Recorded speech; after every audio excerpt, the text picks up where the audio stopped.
Pelo sinal da Santa Cruz, livrai-nos Deus nosso Senhor dos nossos inimigos. Em nome do Pai, do Filho e do Espírito Santo. Amém.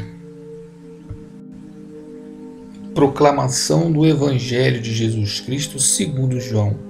Glória a vós, Senhor. Naquele tempo, Jesus ergueu os olhos para o céu e rezou, dizendo: Pai Santo, guarda-os em teu nome, o nome que me deste, para que eles sejam um, assim como nós somos um.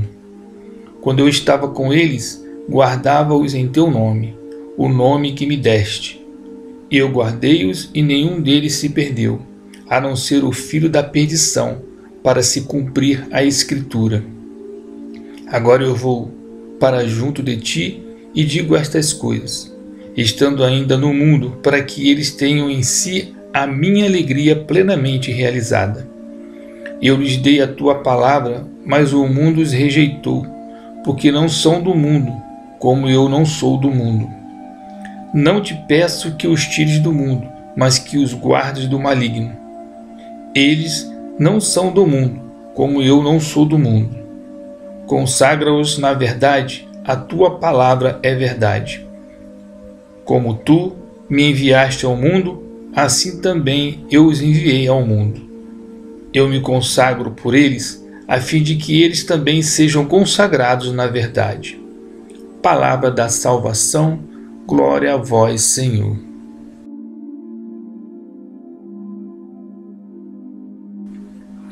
Queridos irmãos, queridas irmãs, vamos para a nossa breve reflexão.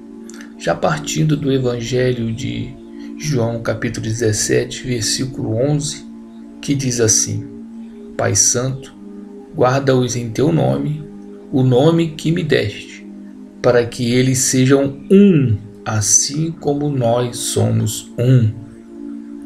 Interessante, queridos irmãos e irmãs, o Pai diz para nós, para que eles sejam um, assim como nós somos um. Nós? Que nós é esse? O Pai não é um? Na verdade não, né, queridos irmãos? Nós sabemos que ele está falando aqui da comunhão da Santíssima Trindade, Pai, Filho e Espírito Santo. E ele quer de nós justamente isso, que saibamos viver em comunhão, em unidade, como o Pai, o Filho e o Espírito Santo vivem. Então é por isso que eu vou falar para vocês de 8 sinais ou 8 motivos, que nos mostram a falta de unidade da igreja. Exatamente isso. 8 sinais que nos mostram a falta de unidade da igreja. E o primeiro sinal é não orar pela igreja. É isso mesmo. Nós temos o costume de, quando entramos em oração, clamarmos somente por nós, olharmos para a nossa família e esquecermos de que nós temos uma igreja para orar. Em Mateus, capítulo 9, versículo 38, diz assim: Pede, pois, ao Senhor da colheita que envie operários para a sua colheita. Pede, pois, ao Senhor da colheita que envie operários para a sua colheita. Nós temos que nos conscientizar disso, porque a igreja precisa de trabalhadores, a igreja precisa de operários, a igreja precisa de pessoas motivadas, de vocações para continuar na sua caminhada. Quando nós rezamos o texto, queridos irmãos e irmãs, costumamos fazer uma jaculatória que diz assim: ó meu bom Jesus, perdoai-nos, livrai do fogo do inferno. Abençoai o Papa, o nosso Bispo Diocesano e todo o clero, abençoai e santificai as nossas famílias.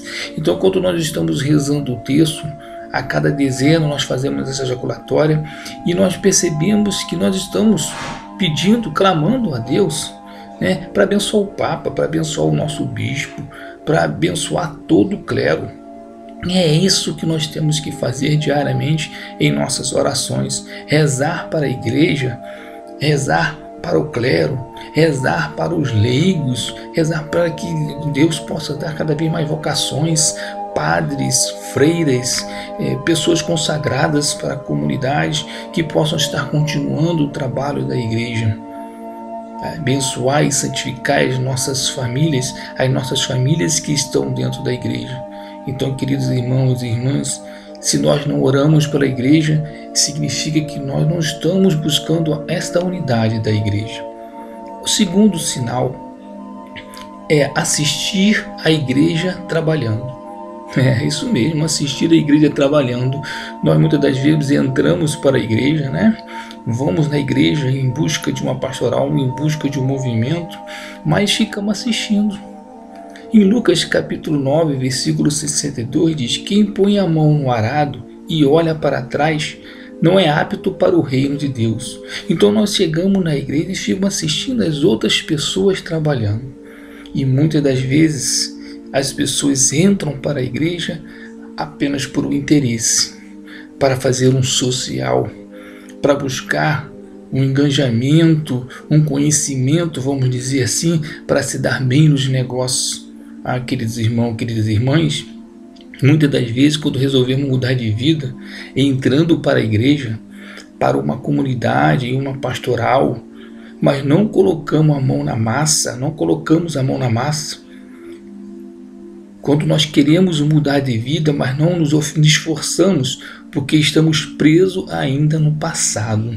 Estamos presos ainda nas histórias, nos bens materiais, nas pessoas. Aí nós ficamos aqui assistindo a igreja trabalhando. Nós não nos libertamos.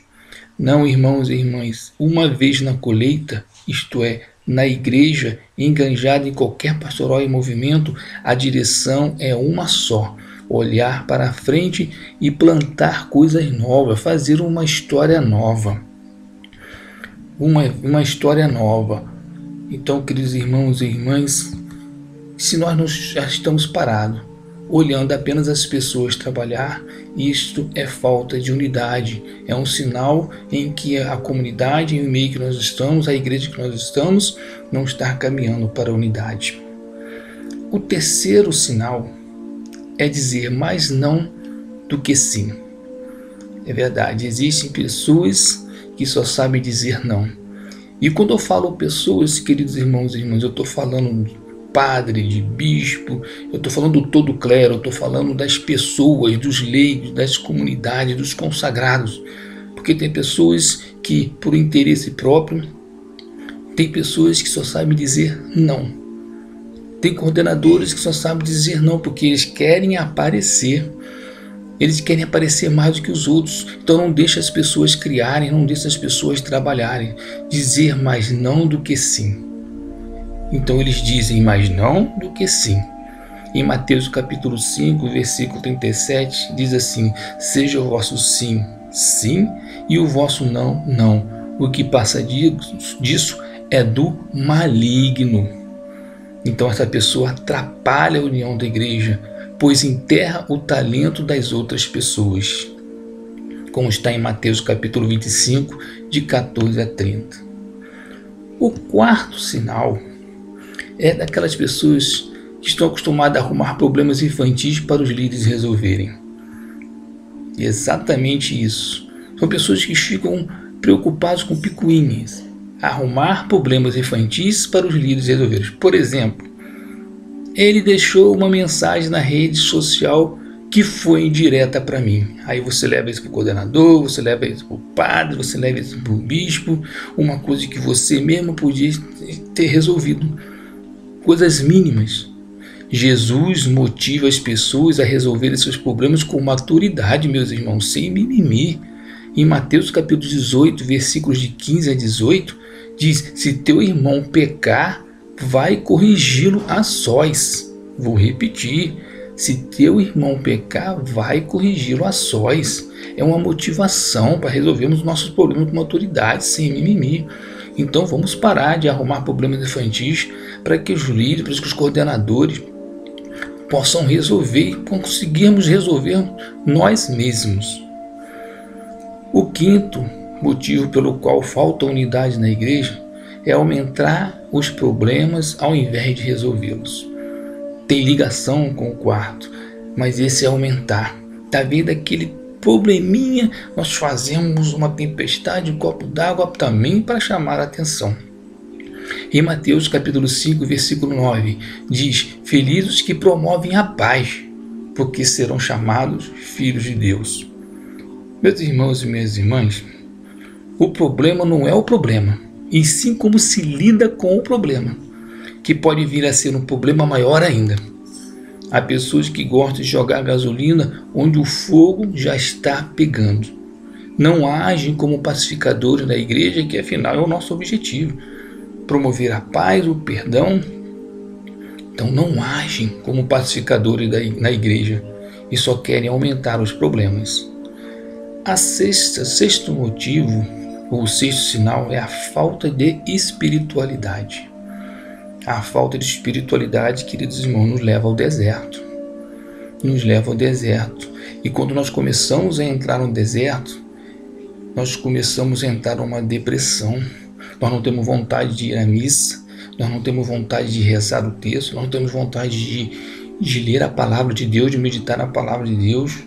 Tudo fica ruim e todo cristão vai passar por esse deserto, falta de espiritualidade. Mas como vocês podem perceber nessa figura, mesmo no deserto tem uma plantinha verde, porque essa plantinha verde significa, meus irmãos e minhas irmãs, que a semente foi plantada, e a perseverança ela tem que ser irrigada, tem que se jogar água, tem que ser abastecida para poder crescer, frutificar. Isso se chama perseverança. Então nós temos, queridos irmãos e minhas irmãs, que trabalhar a oração diariamente para que não falte a espiritualidade. Em Efésios capítulo 4, versículo 15 a 16, vai dizer assim para a gente: cujo corpo, em sua inteireza, bem ajustado e unido por meio de toda junta e ligadura, com a operação harmoniosa de cada uma das partes, realiza o seu crescimento para a sua própria edificação no amor. Andar com a vida espiritual, queridos irmãos e irmãs, em dia é uma grande e saudável contribuição para a saúde do corpo e da alma. O sétimo sinal de uma igreja sem unidade é criticar demais. Em Provérbios capítulo 15, versículo 22, vem dizer para nós: por falta de reflexão, os projetos fracassam, mas se realizam quando há muitos conselheiros. Então nós estamos criticando demais, uma crítica às vezes destrutiva, e esquecemos de procurar conselho com outras pessoas. E a nossa preocupação é criticar, muitas das vezes com uma autopromoção, muitas das vezes vou mostrar superior, que sabe de tudo. Ou seja, críticas construtivas são sempre bem-vindas na obra de Deus, mas aquelas que atrapalham a unidade da igreja usam demais a crítica e de menos o reconhecimento do bom trabalho feito. E o último motivo pelo qual pode faltar a unidade da igreja, e é um motivo muito forte, é não ter cuidado com o seu testemunho. Exatamente isso, não ter cuidado com o seu testemunho. Falso testemunho, em vez de darmos o testemunho verdadeiro de cristão autêntico. Em Atos capítulo 16, de versículos de 1 a 2, diz para nós: cristão de má conduta atrapalha a unidade da igreja. Vou repetir, queridos irmãos e irmãs: cristão de má conduta atrapalha a unidade da igreja. Então, queridos irmãos e irmãs, que possamos olhar para dentro de nossos corações e apontar para nós mesmos e não para os outros. O que verdadeiramente eu estou contribuindo para a falta de unidade da igreja? Que possamos nos avaliar. A igreja não pode pregar unidade se está dividida. É contra testemunho. Como se comportaria seus fiéis? Que possamos juntos contribuir para a unidade da igreja, queridos irmãos e irmãs. Rezemos juntos. Pai nosso que estais no céu, santificado seja o vosso nome. Venha a nós o vosso reino. Seja feita a vossa vontade, assim na terra como no céu. O pão nosso de cada dia nos dai hoje. Perdoai as nossas ofensas, assim como nós perdoamos a quem nos tem ofendido. Não nos deixeis cair em tentação, mas livrai-nos do mal. Amém. Oremos. Ó Deus misericordioso, concedei que a vossa igreja, reunida no Espírito Santo, se consagre ao vosso serviço num só coração e numa só alma. Por nosso Senhor Jesus Cristo, vosso Filho, na unidade do Espírito Santo. Amém. O Senhor esteja convosco, Ele está no meio de nós. Através da intercessão da bem-aventurada Virgem Maria, de São Miguel Arcanjo, de toda a milícia celeste, abençoe-vos Deus Todo-Poderoso, Pai, Filho e Espírito Santo. Amém. Glorificai a Deus com o testemunho de vossas vidas